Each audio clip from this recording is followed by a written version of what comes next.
नेक लोगों की सोहबत से हमेशा भलाई मिलती है, क्योंकि हवा फूलों से गुजरती है तो वो भी खुशबूदार हो जाती है। कौम की तरक्की इल्म फ़न हासिल करने से होती है, ना कि पैंट शर्ट या कोट पहनने और औरतों के मेकअप और बेपर्दा होने से। उम्मीद आधी ज़िंदगी है और मायूसी आधी मौत है।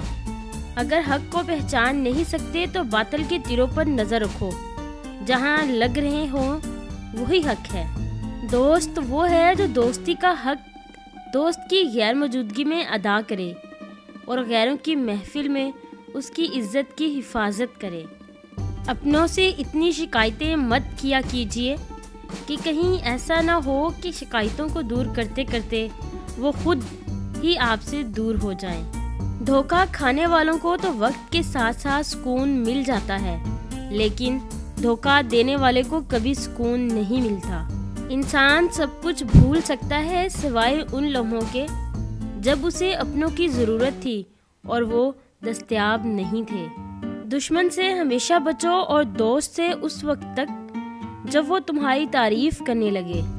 दो आदमियों से होशियार रहो, एक वो जो तुम में वो ऐब बताए जो तुम में नहीं, दूसरा वो जो तुम में वो खूबी बताए जो तुम में नहीं।